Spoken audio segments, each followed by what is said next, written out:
instructions. You were instructed in the last of the 6 steps described in Chapter 3 on Desire to read aloud twice daily the written statement of your desire for money. You were also directed to see and feel yourself already in possession of the money. By following these instructions, you communicate the object of your desire directly to your subconscious mind in a spirit of absolute faith. Through repetition of this procedure, you will create thought habits that reinforce your efforts to transmute desire into its monetary equivalent. Read these steps again, very carefully, before you proceed further. 1. Fix in your mind the exact amount of money you desire. It is not sufficient merely to say, "I want plenty of money." Be definite about the amount. 2. Determine exactly what you intend to give in return for the money you desire. There is no such reality as something for nothing. 3. Establish a definite date when you intend to possess the money you desire. 4. Create a definite plan for carrying out your desire and begin at once, whether you are ready or not, to put this plan into action. 5. Now write it out. Write a clear, concise statement of the amount of money you intend to acquire, name the time limit for its acquisition, state what you intend to give in return for the money, and describe clearly the plan through which you intend to accumulate it. 6. Read your written statement aloud twice daily. Read it once just before retiring at night, and read it once after arising in the morning. As you read, see and feel and believe yourself already in possession of the money. Remember, when reading aloud the statement of your desire, through which you will develop a money consciousness, that the mere reading of the words is of no consequence, unless you mix emotion or feeling with your words. Your subconscious mind recognizes and acts only upon thoughts that have been well mixed with emotion or feeling. This is a fact of such importance as to warrant repetition in practically every chapter. The lack of understanding of this is the main reason the majority of people who try to apply the principle of autosuggestion get no desirable results. Plain, unemotional words do not influence the subconscious mind. You will get no appreciable results until you learn to reach your subconscious mind with thoughts or spoken words that have been well emotionalized with belief. Do not become discouraged if you cannot control and direct your emotions the first time you try. Remember, there is no such possibility as something for nothing. You cannot cheat even if you desire to do so. The price of ability to influence your subconscious mind is persistence in applying the principles described here. You cannot develop the desired ability for a lower price. You, and you alone, must decide whether or not the reward, the money consciousness, is worth the price you must pay for it in effort. Your ability to use the principle of autosuggestion will depend very largely upon your capacity to concentrate on a given desire until that desire becomes a burning obsession. How to strengthen your powers of concentration. When you begin to carry out the instructions in the 6 steps, it will be necessary for you to make use of the principle of concentration. Following are suggestions for the effective use of concentration. When you begin the first of the 6 steps, which instructs you to fix in your own mind the exact amount of money you desire, close your eyes and hold your thoughts on that amount of money until you can actually see the physical appearance of the money. Do this at least once each day. As you go through these exercises, follow the instructions given in Chapter 4 on faith and see yourself actually in possession of the money. Here is a most significant fact. The subconscious mind takes any orders given to it in a spirit of absolute faith and acts upon those orders. But the orders often have to be presented over and over again, repeated positive affirmation, before they are interpreted by the subconscious mind. Because of this, you might consider the possibility of playing a perfectly legitimate trick on your subconscious mind. Make it believe, because you believe it, that you must have the amount of money you are visualizing. Make it believe that this money is already awaiting your claim, so the subconscious mind must hand over to you practical plans for acquiring the money that is yours. Give this thought to your imagination, and see what your imagination can or will do to create practical plans for the accumulation of money through transmutation of your desire. Do not wait for a definite plan through which you will exchange services or merchandise in return for the money you are visualizing. Just start right now to see yourself in possession of the money, demanding, and expecting that your subconscious mind will hand over the plans you need. Be on the alert for these plans, and when they appear, put them into action immediately. When the plans appear, they will probably flash into your mind in the form of an inspiration or intuition from infinite intelligence. Treat it with respect and act upon it as soon as you receive it. In the fourth of the 6 steps, you are instructed to create a definite plan for carrying out your desire and begin at once to put this plan into action. Do the same thing here. Close your eyes and create in your mind a vivid image of you carrying out the instructions. Do not trust to your reason when creating your plan for accumulating money through the transmutation of desire. Your reasoning faculty may be lazy, and if you depend entirely upon it to serve you, it may disappoint you.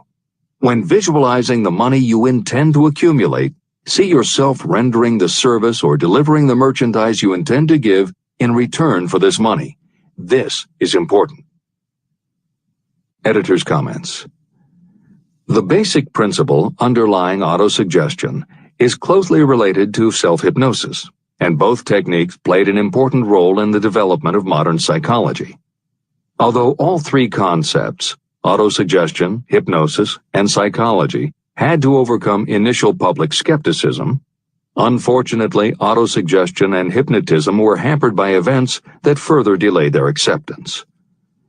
Hypnosis was an integral part of the therapies used by the major figures in the development of psychology, including Sigmund Freud, Carl Jung, and William James. It fell out of favor as a therapeutic method when stage magicians began to use the technique in their acts. People found it difficult to give serious consideration to a method that was being used in theaters and nightclubs to make members of the audience do ridiculous things for comic effect.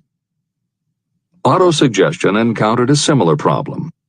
French psychiatrist Émile Coué was the best-known early advocate of autosuggestion. A contemporary of Sigmund Freud, Coué operated a clinic that treated patients diagnosed with psychosomatic ailments, individuals who have convinced themselves they are ill and even show symptoms but do not actually have a disease. Coué treated his patients with an autosuggestion technique that involved the repetition of statements he termed positive affirmations.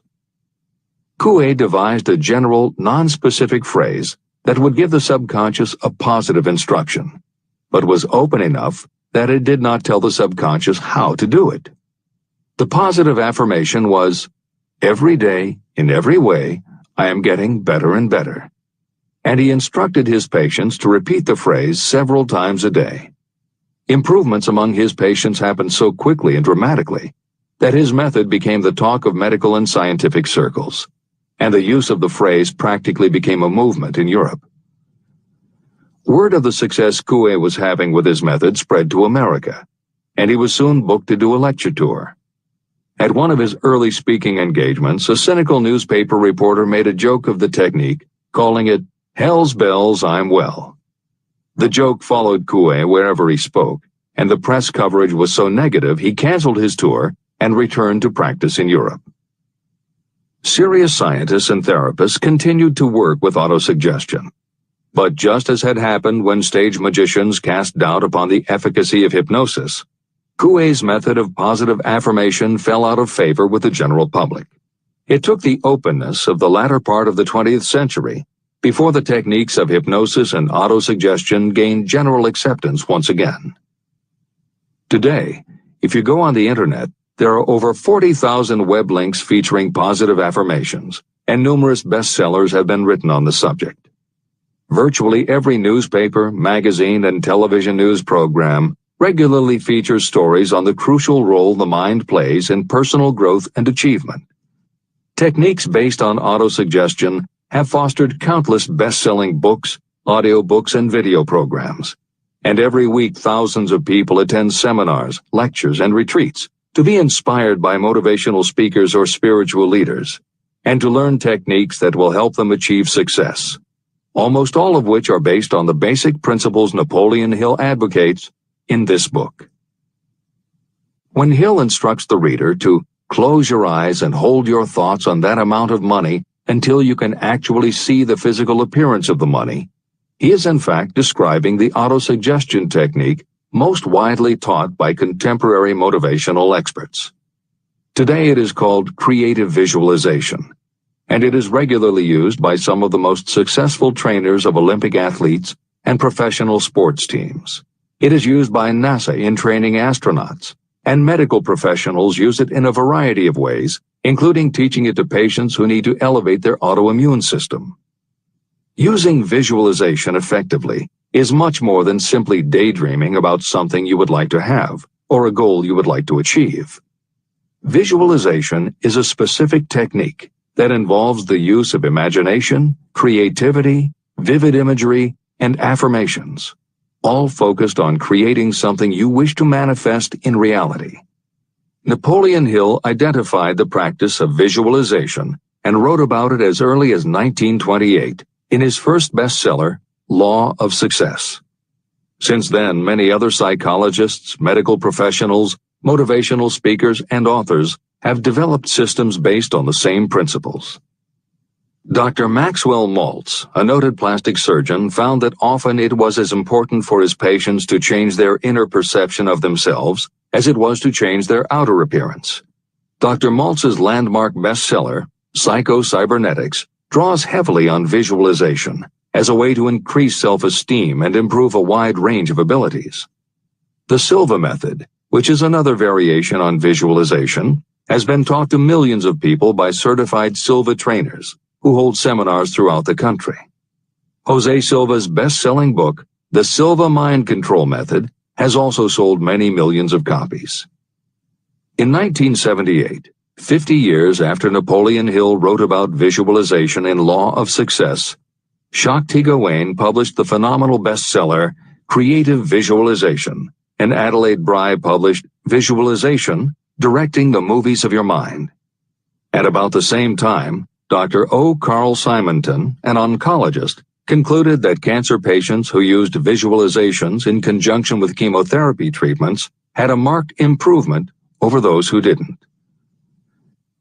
His bestseller, Getting Well Again, had a profound impact, and it was followed by books from other respected medical professionals, such as Love, Medicine, and Miracles by Dr. Bernie Siegel, and Superimmunity by Dr. Paul Purcell. Other bestsellers by Dr. John Sarno, Dr. Deepak Chopra, and Dr. Andrew Weil have made what once was referred to as alternative medicine now part of mainstream medical practice. This is the end of the editor's comments. Stimulate your subconscious mind. The instructions given previously for the steps necessary in your desire for money will now be summarized and blended with the principles covered by this chapter as follows. 1. Go to some quiet spot, preferably in bed at night, where you will not be disturbed or interrupted. Close your eyes and repeat aloud, so that you may hear your own words, the written statement of the amount of money you intend to accumulate. Be specific about the time limit for its accumulation, and a description of the service or merchandise you intend to give in return for the money. As you carry out these instructions, see yourself already in possession of the money. For example, suppose that you intend to accumulate $50,000 by the 1st of January, 5 years from now, and that you intend to give your personal services as a salesperson in return for the money. Your written statement of your purpose should be similar to the following. By the first day of January, I will have in my possession $50,000, which will come to me in various amounts from time to time during the interim. In return for this money, I will give the most efficient service of which I am capable. I will give the fullest possible quantity and the best possible quality of service as a salesperson of, and describe the service or merchandise you intend to sell. I believe that I will have this money in my possession. My faith is so strong that I can now see this money before my eyes. I can touch it with my hands. It is now awaiting transfer to me at the time and in the proportion that I deliver the service in return for it. I am awaiting a plan for getting this money, and I will follow that plan when it is received. 2. Repeat this program night and morning until you can see in your imagination the money you intend to accumulate. 3. Place a written copy of your statement where you can see it night and morning and read it just before retiring and upon rising until it has been memorized. Editor's comments. The following is another suggestion, adapted from Hill's later writings, which appear in Napoleon Hill's Keys to Success. Surround yourself with books, pictures, mottos, and other suggestive devices. Pick things that symbolize and reinforce achievement and self-reliance. Constantly add to your collection, and move things to new places where you can see them in a different light and in association with different things. I had a friend who was a realtor who kept her $1 Million Club certificate over her desk to remind herself of what she was capable. One day she took it down to dust and set it on top of a newspaper. When she picked it up again, she saw beneath it an article about the new football coach who had been hired at the university. Guess who bought a house she had been struggling to sell? This is the end of the editor's comments.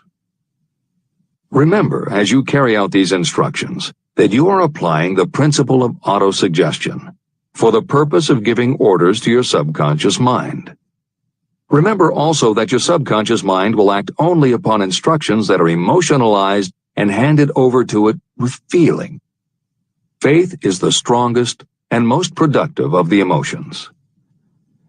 These instructions may at first seem abstract. Do not let this disturb you. Follow the instructions no matter how abstract or impractical they may appear to be. If you do as you have been instructed, in spirit as well as in act, the time will soon come when a whole new universe of power will unfold to you. Skepticism, in connection with all new ideas, is characteristic of all human beings. If you follow the instructions, your skepticism will soon be replaced by belief, and belief will become crystallized into absolute faith. Many philosophers have made the statement that man is the master of his own earthly destiny, but most of them have failed to say why he is the master. The reason that man may become the master of himself and of his environment is because he has the power to influence his own subconscious mind. The actual performance of transmuting desire into money is through autosuggestion. That is the principle by which you can reach and influence the subconscious mind. The other principles are simply tools with which to apply autosuggestion. Keep this thought in mind, and you will at all times be conscious of the important part the principle of autosuggestion is to play in your efforts to accumulate money through the methods described in this book. After you have read the entire book, come back to this chapter and follow in spirit and in action this instruction. Read the entire chapter aloud once every night until you become thoroughly convinced that the principle of autosuggestion is sound and that it will accomplish for you all that has been claimed for it. As you read, underscore with a pencil every sentence that impresses you. Follow the foregoing instruction to the letter, and it will open the way for a complete understanding and mastery of the principles of success. Every adversity, every failure, and every heartache carries with it the seed of an equivalent or a greater benefit. Chapter 6. Specialized knowledge. Personal experiences or observations. The fourth step toward riches. There are two kinds of knowledge. One is general, the other is specialized. General knowledge, no matter how great in quantity or variety it may be, is of little use in the accumulation of money. The faculties of the great universities possess practically every form of general knowledge known to civilization. Most of the professors have little money. They specialize in teaching knowledge, but they do not specialize in the organization or the use of knowledge. Knowledge will not attract money unless it is organized and directed through practical plans for the specific purpose of accumulating money. Lack of understanding of this fact has been the source of confusion to millions of people who falsely believe that knowledge is power. It is nothing of the sort. Knowledge is only potential power. It becomes power only when and if it is organized into definite plans of action and directed to a definite end. The missing link in all systems of education is that educational institutions fail to teach their students how to organize and use the knowledge after they have acquired it. Many people made the mistake of assuming that because Henry Ford had little schooling, he was not a man of education. Those who made this mistake did not understand the real meaning of the word educate. That word is derived from the Latin word educo, meaning to educe, to draw out, or to develop from within. An educated person is not necessarily one who has an abundance of general or specialized knowledge. An educated person is one who has so developed the faculties of their mind that he or she may acquire anything they want or its equivalent without violating the rights of others. During the World War, a Chicago newspaper published editorials in which, among other statements, Henry Ford was called an ignorant pacifist. Mr. Ford objected to the statements and sued the paper for libeling him. When the suit was tried in the courts, the attorneys for the paper called Mr. Ford to the witness stand for the purpose of proving to the jury that he was ignorant. They asked Mr. Ford a great variety of questions. All of them intended to prove that while he might possess considerable specialized knowledge about manufacturing automobiles, he was in the main ignorant. Mr. Ford was asked such questions as, who was Benedict Arnold? And how many soldiers did the British send over to America to put down the rebellion of 1776? In answer to the last question, Mr. Ford replied, I do not know the exact number of soldiers the British sent over, but I have heard that it was a considerably larger number than ever went back. Finally, Mr. Ford became tired of this line of questioning. In reply to a particularly offensive question, he leaned over, pointed his finger at the lawyer who had asked the question, and said, If I should really want to answer the foolish question you have just asked, or any of the other questions you have been asking me, let me remind you that I have a row of electric push buttons on my desk, and by pushing the right button, I can summon to my aid men who can answer any question I desire to ask concerning the business to which I am devoting most of my efforts. Now, will you kindly tell me why I should clutter up my mind with general knowledge for the purpose of being able to answer questions when I have men around me who can supply any knowledge I require? That answer floored the lawyer. Every person in the courtroom realized it was the answer not of an ignorant man, but of a man of education. Any person is educated who knows where to get knowledge when they need it and how to organize that knowledge into definite plans of action. Through the assistance of his mastermind group, Henry Ford had at his command all the specialized knowledge he needed to become one of the wealthiest men in America. It was not essential that he have this knowledge in his own mind.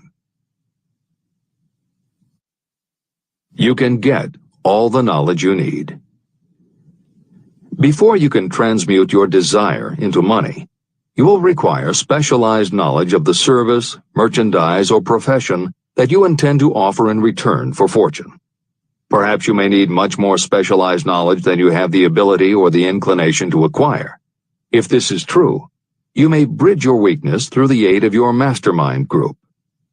The mastermind is defined as coordination of knowledge and effort in a spirit of harmony between two or more people for the attainment of a definite purpose. The larger meaning of the mastermind group is explained in greater detail in later chapters. Editor's comments. After reading Hill's definition of the mastermind, many people may assume that he is describing teamwork. That would not be correct. The following explanation is adapted from the Napoleon Hill Foundation's book, Believe and Achieve. Teamwork can be achieved by any group. even one whose members have disparate interests, because all it requires is cooperation. In teamwork, people might simply be cooperating because they like the leader or out of a sense of duty. Some team members will give 100% to any team that pays them enough, but they have little concern about the objective. And sometimes there is good teamwork because different members have different agendas. A board of directors may disagree, even be unfriendly, and still run a business successfully. Musical groups are made up of notoriously self-centered people who work as a team if it will help them get ahead. Masterminds, on the other hand, are formed of individuals who have the same agenda, a deep sense of mission, and commitment to the same goal. Masterminds represent the highest order of thinking by a group of knowledgeable people, each contributing their absolute best according to their abilities, expertise, and background. If you have ever been a part of a meeting when everything just clicked and ideas built upon other ideas, with each member contributing until out of the group activity came the best possible idea or solution, that was a mastermind at work. Napoleon Hill believed that you must make the mastermind experience a regular part of your life if you really want to succeed. How to select the right people for your mastermind will be discussed further in Chapter 11, The Power of the Mastermind. This is the end of the editor's comment. The accumulation of great fortunes calls for power, and power is acquired through highly organized and intelligently directed specialized knowledge. That knowledge does not necessarily have to be in the possession of the person who accumulates the fortune. This should give hope and encouragement to those who want to accumulate a fortune, but don't have the necessary education to supply such specialized knowledge. People sometimes go through life suffering from inferiority complexes because they are not people of education. The person who can organize and direct a mastermind group of people who possess the knowledge needed is just as much a person of education as any other individual in the group. Thomas A. Edison had only 3 months of schooling during his entire life, but he did not lack education. Neither did he die poor. Henry Ford had less than a 6th grade schooling, but he managed to do pretty well by himself financially. Albert Einstein was working as a clerk in a patent office when he began to develop his world-altering scientific theories. Editor's comments. Had Einstein been born today, he might have been diagnosed in his early years as having attention deficit disorder. As a child, he was slow to learn to talk. As a student, he showed little promise and was expelled from at least one school. But what Einstein could do was to focus his concentration on a goal of his choice. His famous theories were the result of thought experiments that took place inside his mind. It is said that the breakthrough, which led him to the theory of relativity, came not from specialized knowledge of physics or mathematics, but from his ability to imagine what would happen if he were riding on a beam of starlight through space. This is the end of the editor's comments. Specialized knowledge is among the most plentiful and the cheapest forms of service that may be had. If you doubt this, consult the payroll of any university. It pays to know how to purchase knowledge, and it pays to know where to look. First of all, decide the sort of specialized knowledge you require and the purpose for which it is needed. To a large extent, your major purpose in life, the goal toward which you are working, will help determine what knowledge you need. Your next move requires that you have accurate information concerning dependable sources